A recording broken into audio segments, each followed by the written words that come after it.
সবাইকে স্বাগত দীপ্ত সংবাদে। সাথে রয়েছে দোলা ডলরের শুরুতেই জানাবো সংবাদ শিরোনাম।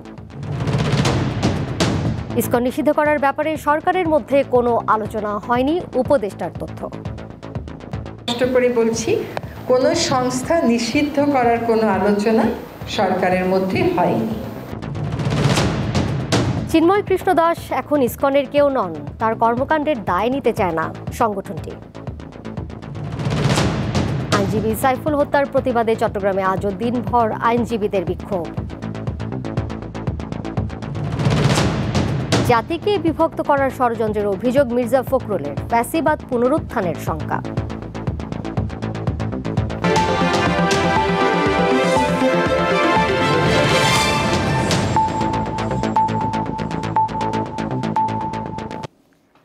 ইসকন নিষিদ্ধের ব্যাপারে সরকারের মধ্যে কোনো আলোচনা হয়নি বলে জানিয়েছেন পরিবেশ, বন ও জলবায়ু বিষয়ক উপদেষ্টা সৈয়দা রিজওয়ানা হাসান। সন্ধ্যায় রাজধানীর ফরেন সার্ভিস একাডেমিতে সংবাদ সম্মেলনে তিনি আরও বলেন, ব্যক্তির অপরাধের সঙ্গে সংগঠনের অপরাধ জড়ানো যাবে না। সুনির্দিষ্ট অভিযোগের ভিত্তিতে চিন্ময় কৃষ্ণ দাসকে গ্রেপ্তার করা হয়েছে। বৈষম্য বিরোধী ছাত্র আন্দোলনের সমন্বয়কদের উপর হামলার বিষয়টি সরকার হালকাভাবে দেখছে না বলে জানান এই উপদেষ্টা। এ সময় উপদেষ্টা মাহফুজ আলম বলেন, নির্বাচন কখন হবে তা এখনই বলা যাচ্ছে না।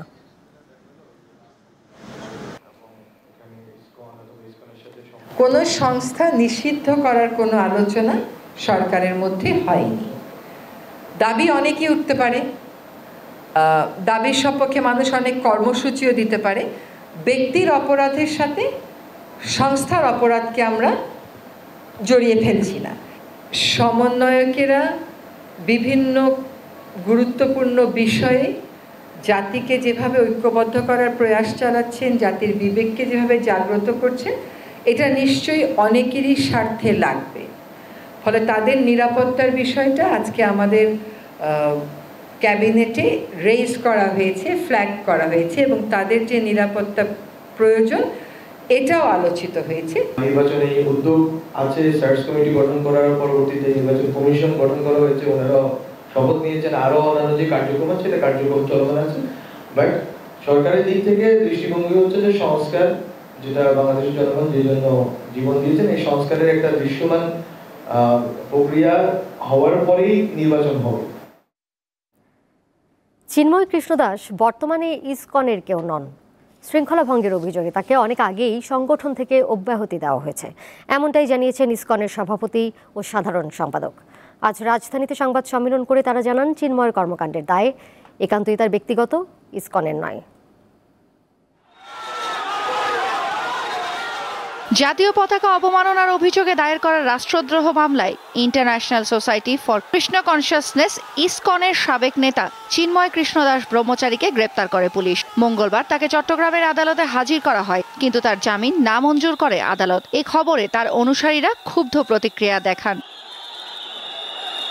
এক পর্যায়ে আশপাশের এলাকায় সহিংসতা ছড়িয়ে পড়ে। এ সময় হত্যাকাণ্ডের শিকার হন তরুণ আইনজীবী সাইফুল ইসলাম। এ ঘটনায় ইসকনকে নিষিদ্ধের দাবি ওঠে। এরই ধারাবাহিকতায় বৃহস্পতিবার রাজধানীর স্বামীবাগ মন্দিরে সংবাদ সম্মেলন করে ইসকন বাংলাদেশ। এতে জানানো হয়, চিন্ময় কৃষ্ণ দাস এখন আর এই সংগঠনের সাথে নেই। নৃশংস হত্যাকাণ্ডের প্রেক্ষিতে ইসকন বাংলাদেশকে নানাভাবে জড়িয়ে উদ্দেশ্য প্রণোদিতভাবে আমাদের ধর্মীয় ও সামাজিক ভাবমূর্তিকে ক্ষতিগ্রস্ত করার অপচেষ্টা চলছে। তিনি বলেন, চিন্ময়ের কার্যক্রমের সঙ্গে সংগঠনের কোনো সম্পৃক্ততা নেই। ইসকন বাংলাদেশ একটি অরাজনৈতিক ও শান্তিপূর্ণ ধর্মীয় সংগঠন। আমরা দ্ব্যর্থহীন কণ্ঠে ঘোষণা করছি যে বিভিন্ন গণমাধ্যম ও সামাজিক যোগাযোগ মাধ্যমে প্রচারিত এ সকল ঘটনার সাথে ইসকনের কোনো সম্পৃক্ততা নেই। অনেকটা একই রকম বক্তব্য দেন ইসকনের সাধারণ সম্পাদকও। চিন্ময় কৃষ্ণ দাস, তার বিরুদ্ধে কিছু অভিযোগ আসছিল, অভিযোগ তদন্ত করার জন্য আমরা তাকে 3 মাস সময় দিয়েছিলাম। 3 মাস তুমি ওই পুণ্ডরিক ধামে ওই মন্দিরে থাকতে পারবে না, অন্য জায়গা অন্য আমাদের মন্দিরে অবস্থান করবেন, কারণ আমাদের ওই তদন্তের সিস্টেমটাই এরকম। কিন্তু সে, আমরা এই কথা বলাতে সে ওখান থেকে যায়নি, এবং তারপরে আমাদের বিরুদ্ধে আবার কেস করছে, যাই তো নেই কেস করছে, এবং আমরা সেই তদন্ত এগোতে পারিনি, মানে ওখান থেকে যাইনি। তখন তাকে আবারও আমরা সরাসরি বহিষ্কারের নির্দেশ দেওয়া হয়েছে। দেশের স্বার্থে সাম্প্রদায়িক সম্প্রীতি ও ধর্মীয় পরিবেশ স্থিতিশীল রাখা দরকার বলে মত দেন ইসকনের এই দুই নেতা। তৌসিয়া ইসলাম, দীপ্ত সংবাদ, ঢাকা। রাষ্ট্রদ্রোহিতার অভিযোগে গ্রেপ্তার ইসকনের সাবেক নেতা চিন্ময় কৃষ্ণ দাস ইস্যুতে ভারতের পররাষ্ট্রমন্ত্রী এস জয়শঙ্করের সঙ্গে বৈঠক করেছেন দেশটির প্রধানমন্ত্রী নরেন্দ্র মোদী। আজ দুপুরের দিকে এই বৈঠক হয় বলে জানিয়েছে সংবাদ মাধ্যম এনডিটিভি। এতে বলা হয়, বাংলাদেশ ইস্যুতে ভারতের প্রধানমন্ত্রী নরেন্দ্র মোদীর সঙ্গে বৈঠক করেছেন পররাষ্ট্রমন্ত্রী জয়শঙ্কর। আগামীকাল পার্লামেন্টে বিষয়টি নিয়ে বিবৃতি দিতে পারেন জয়শঙ্কর। চিন্ময়কে গ্রেপ্তার এবং জামিন নামঞ্জুরের ঘটনায় ২৬ নভেম্বর ভারতের পররাষ্ট্র মন্ত্রণালয়ে উদ্বেগ প্রকাশ করে। বাংলাদেশ এর কড়া প্রতিবাদ জানিয়েছে।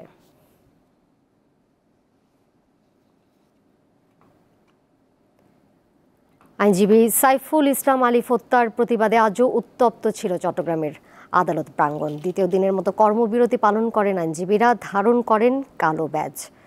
এদিকে ইসকনের বিষয়টি সরকার গুরুত্ব দিয়ে দেখছে বলে হাইকোর্টকে জানিয়েছে রাষ্ট্রপক্ষ। বৃহস্পতিবার দ্বিতীয় দিনের মতো বন্ধ ছিল চট্টগ্রামের ৭৪টি আদালতের কার্যক্রম। সকাল থেকে আইনজীবীরা আদালত প্রাঙ্গণে জড়ো হয়ে আইনজীবী সাইফুল ইসলাম আলিফের হত্যাকারীদের গ্রেপ্তারের দাবিতে বিক্ষোভ করেন। দুপুর ১:৩০টার দিকে বিক্ষোভ মিছিলটি নগরের লালদিঘির পার কোতোয়ালি মোড় ঘুরে আদালত এলাকায় ফিরে আসে। সেখানে সমাবেশ করেন আইনজীবীরা। কর্মসূচির অংশ হিসেবে আইনজীবী সমিতির পতাকা অর্ধনমিত রাখা হয়। কালো ব্যাজ ধারণ করেন আইনজীবীরা। এছাড়া অবকাশকালীন প্রীতি সমাবেশ বাতিল করা হয়। আইনজীবী আলিফের আত্মার মাগফিরাত কামনা করে বাদ জোহর কোর্ট হিল মসজিদে আয়োজন করা হয় দোয়া মাহফিলের। আগামী ১ ডিসেম্বর আইনজীবী সমিতির দোয়েল ভবনের সামনে থেকে শোক মিছিলের ঘোষণা দিয়েছে আইনজীবী সমিতি। আমাদের মূল দাবি হচ্ছে এই ইসকনের যে সন্ত্রাসীরা, বিশেষ করে তাদেরকে যারা সহযোগিতা করেছেন, তাদের সবাইকে এই মামলাগুলোতে গ্রেপ্তার করতে হবে। আমি সবচেয়ে অনুরোধটা করব, এই যে হত্যা মামলায় যারা আসামি গ্রেপ্তার হবে তাদের পক্ষে যেন আমাদের আইনজীবী সমিতির কোনো সদস্য অংশগ্রহণ না করে আমি অনুরোধ করব। এদিকে সকালে হাইকোর্টের বিচারপতি ফারাহ মাহবুব ও বিচারপতি দেবাশিস রায় চৌধুরীর হাইকোর্ট বেঞ্চ জানিয়েছে, ইসকন নিষিদ্ধের ব্যাপারে সিদ্ধান্ত নেবে সরকার। এ নিয়ে আদালতের হস্তক্ষেপের দরকার নেই। কোর্ট বলছে যে বাংলাদেশে আমরা হিন্দু, বৌদ্ধ, খ্রিস্টান এবং যতটুকু ধর্মের অনুসারী আছে, আমরা প্রত্যেকটা অনুসারীরা খুব মিলেমিশে খুব সুন্দরভাবে বসবাস করতেছি। এবং হিন্দুদের ব্যাপারে আমি খুব ওনারা আমার বন্ধু, আমার ভাই, আমাদের ধর্মের বিরোধী হতে পারে, কিন্তু আমরা একসাথে মিলেমিশে আছি। কিন্তু ইসকনের মাধ্যমে ইন্ডিয়াতে প্রোপাগান্ডা বাস্তবায়ন করতে হচ্ছে, এটা হচ্ছে আমাদের সবচেয়ে আবেগ এবং উদ্বেগ এবং চিন্তার বিষয়। আইনজীবী হত্যা ইস্যুতে এখন পর্যন্ত সরকারের নেয়া পদক্ষেপে সন্তোষ প্রকাশ করেছে হাইকোর্ট। দেশের মানুষ সাম্প্রদায়িক সম্প্রীতি নিয়েই বসবাস করছে, সামনেও করবে বলে মন্তব্য করেছে উচ্চ আদালত। খ্রিস্টান, বৌদ্ধ যারা আছি সবাই একসাথে একটা সাম্প্রদায়িক সম্প্রীতির মধ্যেই সবসময় বড় হয়েছি এবং এখনো সেটা রয়েছে। বিদেশে যতই প্রোপাগান্ডা ছড়ানো হোক, আমরা সবাই জানি সত্যটা কি, যে আমাদের দেশে কোনো সংখ্যালঘু বা কেউ তাদের কোনো রকমের ভয় থাকার কোনো কারণ নেই। রিপাবলিক টিভিতে কিছু বললেই সেটি সত্য নয়। মঙ্গলবার চট্টগ্রাম আদালত এলাকায় ইসকন নেতা চিন্ময় অনুসারীদের সঙ্গে পুলিশের সংঘর্ষের সময় আইনজীবী আলিফকে কুপিয়ে ও পিটিয়ে হত্যা করা হয়। এই ঘটনায় ৭৬ জনের নাম উল্লেখ ও অজ্ঞাত ১৫০০ জনকে আসামি করে কোতোয়ালি থানায় ৩টি মামলা দায়ের করা হয়েছে। এ পর্যন্ত ৬ জনকে শনাক্ত এবং গ্রেপ্তার করা হয়েছে ৩৩ জনকে। কামরুন নাহার, দীপ্ত, বার্তাকক্ষ। চট্টগ্রামে হত্যাকাণ্ডের শিকার আইনজীবী সাইফুল ইসলাম আলিফের গ্রামের বাড়ি লোহাগাড়ায় চলছে শোকের মাতম। এমন অনাকাঙ্ক্ষিত মৃত্যু কোনোভাবেই মেনে নিতে পারছেন না তার পরিবারের সদস্যরা। হত্যাকাণ্ডে জড়িতদের দ্রুত গ্রেপ্তার ও বিচারের দাবি জানিয়েছেন স্বজন ও স্থানীয়রা। ৩২ বছরের যুবক অ্যাডভোকেট আলিফকে হারিয়ে বাকরুদ্ধ তার পরিবার। আলিফের এমন মৃত্যু মানতে পারছেন না স্বজনরা। সন্তান সম্ভবা স্ত্রী তারিনের চোখে ঘোর অমানিসা। দ্বিতীয় সন্তানের অপেক্ষায় ছিলেন আলিফ তারিন দম্পতি। সন্তান হারানোর শোকে বারবার মূর্ছা যাচ্ছেন মা হোসনে আরা বেগম। ছেলের হত্যাকারীদের শাস্তি চান তিনি। পঙ্গস নাইলে বলে দিন মারি আমার পরে গলা দিয়ে পরে খান কাটি বলে তারপরে গোস মার দিয়ে হাই এনে রয়েছে হাই বাজে সাজি আমার বলার জন্য আমি এসে পড়ছি গিয়ে হাই আজ 2-3 দিনের বান্নায় দিয়ে হাড়ের দুর্বল মানুষ আবার তোমার তো ঋণ বিশ্বাস চাই এনে বদললে চাই। আমাদের মনকে বুঝাতে পারছে এত আদরের ছিল আমাদের ও এত ভালো ছিল, ওর স্বভাব ওর কথাবার্তা ও অতুলনীয়। সরকারের কাছে আবেদন আমাদের বেঁকে যাবে মারছে ওভাবেই শাস্তি চাই। সাইফুল ইসলাম আলিফ ছাত্র জীবনে ছিলেন তুখোড় মেধাবী। লোহাগাড়ার আধুনগর ইসলামিয়া ফাজিল মাদ্রাসা থেকে জিপিএ 5 পেয়ে দাখিল পাশ করেছিলেন। চট্টগ্রাম সরকারি কলেজ থেকে উচ্চ মাধ্যমিক পরীক্ষায় উত্তীর্ণ হয়ে আন্তর্জাতিক ইসলামী বিশ্ববিদ্যালয় চট্টগ্রাম থেকে করেন এলএলবি পাস। এরপর নিজেকে আইন পেশায় নিযুক্ত করেন টকবগে এই যুবক। কিন্তু ভাগ্যের কি নির্মম পরিহাস, আইনজীবী হয়ে আলোর জ্যোতি ছড়িয়ে দেওয়ার আগে দুষ্কৃতিকারীদের হামলায় প্রাণ দিতে হলো তাকে। আলিফকে ভুলতে পারছেন না এলাকাবাসীও। সবার মুখে মুখে হতো আলিফের কর্মযোগ্য জীবনের উজ্জ্বল দৃষ্টান্তের গল্প। সাইফুল ইসলাম আলিফ ভাই ছিলেন অত্যন্ত সাদাসিধা এবং খুব নম্রভদ্র মানুষ। আমরা ওনার সাথে চলাফেরা করছি। উনি মানুষের সাথে খুব চলাফেরা শুরু করে ওনার ব্যক্তি জীবন ছিল অনেক সাদামাটা। হিন্দুদের যেটা ইসকন সংগঠন আছে এটার আমরা নিষিদ্ধ সদস্যরা যেভাবে হত্যা করেছে আমরা তার তীব্র নিন্দা প্রতিবাদ জানাচ্ছি। 26 নভেম্বর চট্টগ্রাম আদালত এলাকায় ইসকন নেতা চিন্ময় অনুসারীদের সঙ্গে পুলিশের সংঘর্ষের সময় দুষ্কৃতিকারীরা আলিফকে কুপিয়ে হত্যা করে। তিনি দায়িত্ব পালন শেষে বাড়ি ফিরছিলেন। বুধবার বিকেলে চুনতি ইউনিয়নের পান্ত্রিসা পারেঙ্গা গ্রামে নিজ বাড়িতে চতুর্থ নামাজে জানাজা শেষে পারিবারিক কবরস্থানে দাফন করা হয় তরুণ এ আইনজীবীকে, যেখানে ঢল নামে নানা শ্রেণী পেশার মানুষের। আমার আবেদন থাকবে রুনা আনসারি, দীপ্ত সংবাদ, চট্টগ্রাম। বৈষম্য বিরোধী ছাত্র আন্দোলনের আহ্বায়ক হাসনাত আব্দুল্লাহকে বহনকারী গাড়ির সঙ্গে অন্য একটি গাড়ি ধাক্কা লেগেছে। আজ সকালে রাজধানীর যাত্রাবাড়ি গুলিস্তান উড়াল সড়ক থেকে নামার সময় গুলিস্তানের টোল প্লাজা এলাকায় এই ঘটনা ঘটে। এ নিয়ে ফেসবুকে পোস্ট দিয়েছেন জুলাই শহীদ স্মৃতি ফাউন্ডেশনের সাধারণ সম্পাদক সার্জিস আলম। তিনি অভিযোগ করেন হাসনাতের গাড়িতে পেছন থেকে অন্য গাড়ি দিয়ে চাপা দেওয়ার চেষ্টা হয়েছে। তবে হাসনাত আব্দুল অক্ষত রয়েছেন। সার্জিস আলম বলেন, এক হাসনাতকে মারলে হাজারো হাসনাত এখন দাঁড়িয়ে যেতে প্রস্তুত। এই তরুণ প্রজন্ম মাথা নোয়াবার নয়। গাড়ি দুটি পুলিশ জব্দ করেছে।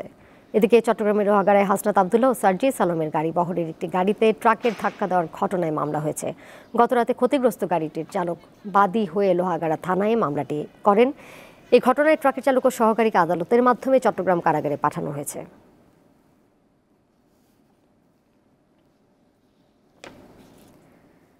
দেশের বিভিন্ন স্থানে বিশৃঙ্খলার পেছনে উদ্দেশ্যমূলক ইন্ধন রয়েছে।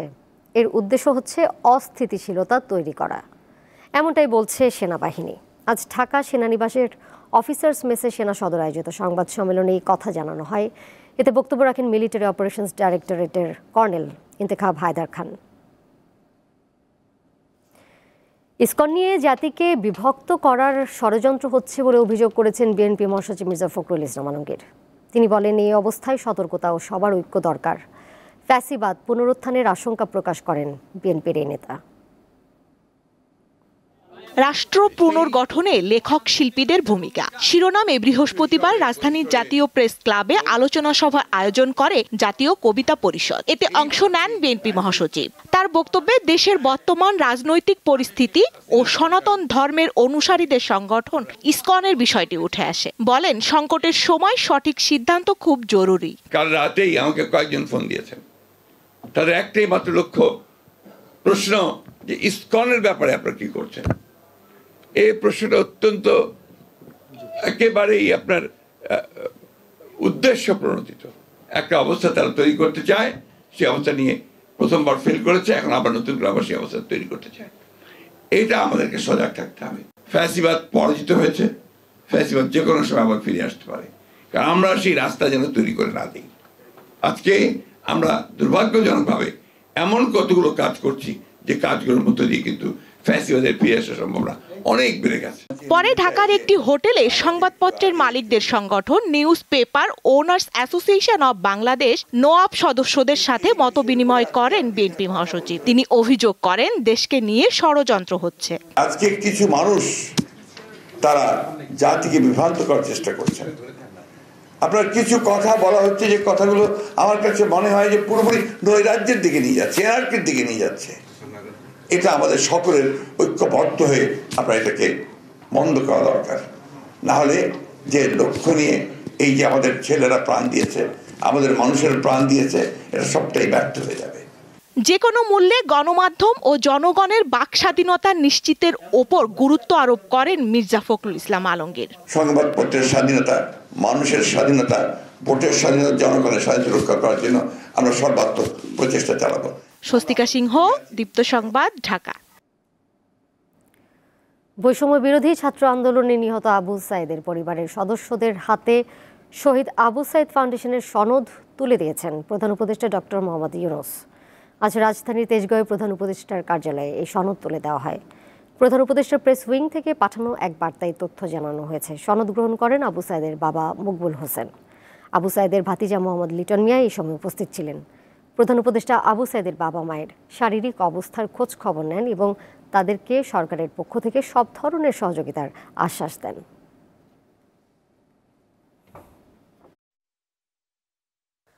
অংশগ্রহণমূলক নির্বাচন, প্রধানমন্ত্রী পদে একজনের সর্বোচ্চ 2 বছর এবং প্রধানমন্ত্রীর চেয়ে রাষ্ট্রপতির ক্ষমতা বাড়িয়ে সংবিধান সংশোধনের প্রস্তাব দিয়েছে জাতীয় পার্টি।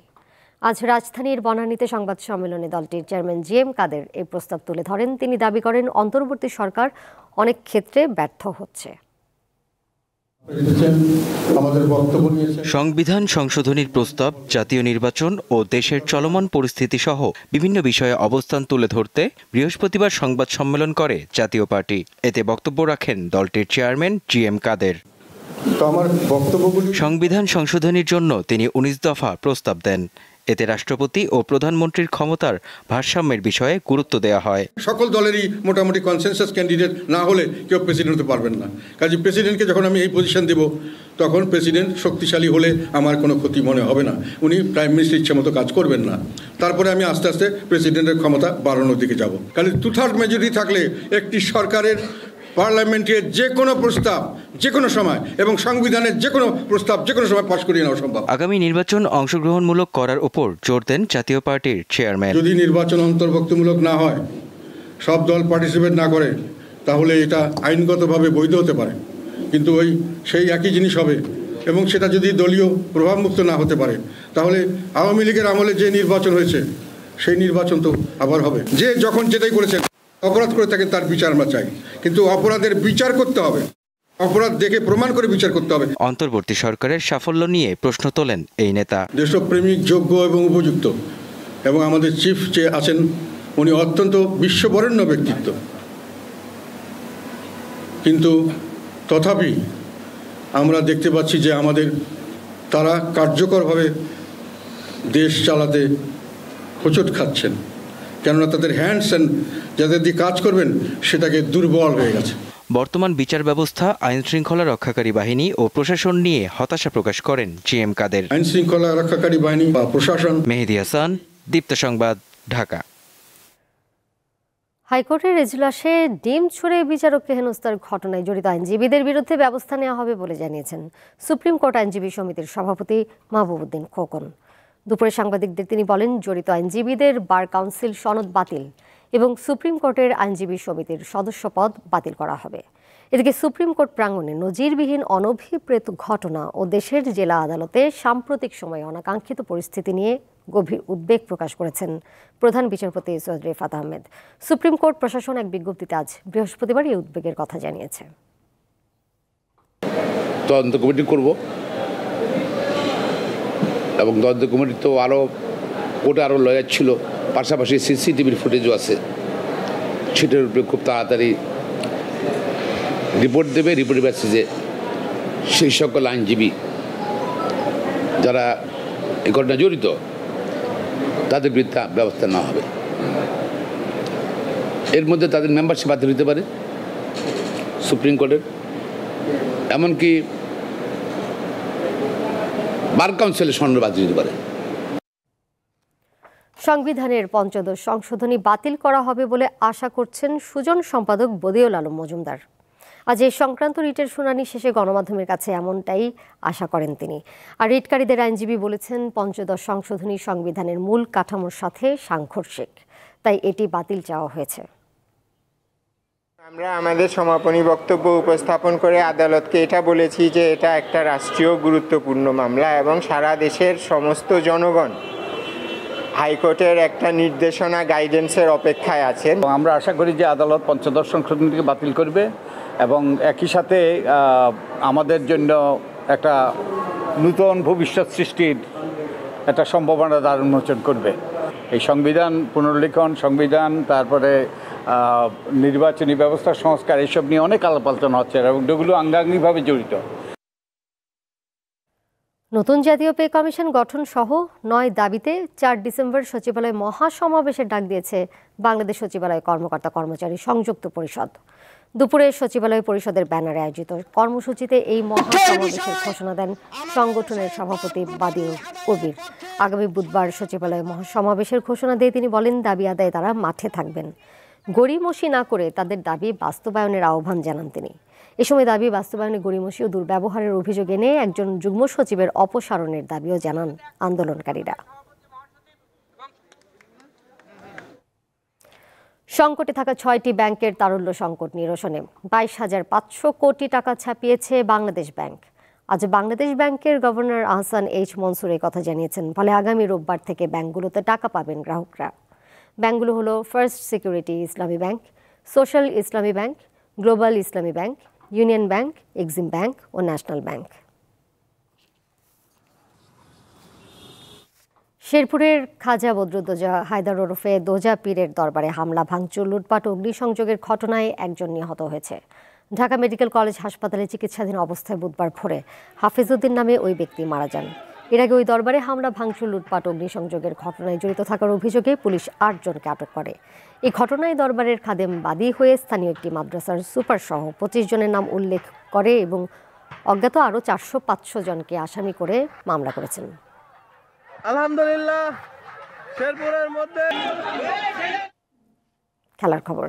কাল মাঠে গড়াচ্ছে এসিসি অনূর্ধ্ব 19 এশিয়া কাপ ক্রিকেট। উদ্বোধনী ম্যাচে সকাল 11টায় আফগানিস্তানের মুখোমুখি হবে বাংলাদেশ। এবারের অনূর্ধ্ব 19 এশিয়া কাপ অনুষ্ঠিত হচ্ছে সংযুক্ত আরব আমিরাতে। যুব বিশ্বকাপের প্রস্তুতি হিসেবে ধরা হয় এই ওয়ানডে ফরম্যাটের টুর্নামেন্টকে। তাই যুব বিশ্বকাপের ট্রফি পুনরুদ্ধারের পথে এগিয়ে যেতে এই টুর্নামেন্টকেই নিজেদের প্রস্তুতির বড় মঞ্চ হিসেবে দেখছে বাংলাদেশ। গ্রুপ পর্বে বাংলাদেশের বাকি 2 ম্যাচ 1 ও 3 ডিসেম্বর।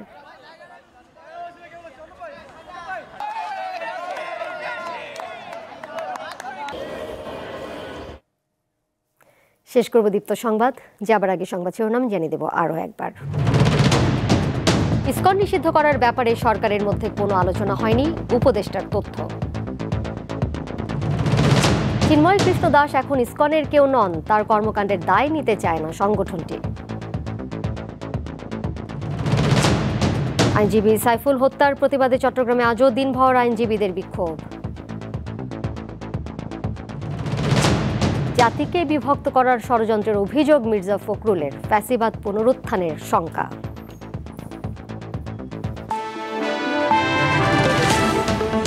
এই ছিল এখনকার মতো। এরই সাথে বিদায় নিচ্ছি আমি দোলা ডলরেস। আরও তথ্য এবং বিনোদনের নানা খবর জানতে যুক্ত থাকুন দীপ্ত ডিজিটাল প্ল্যাটফর্মে। সবাইকে ধন্যবাদ।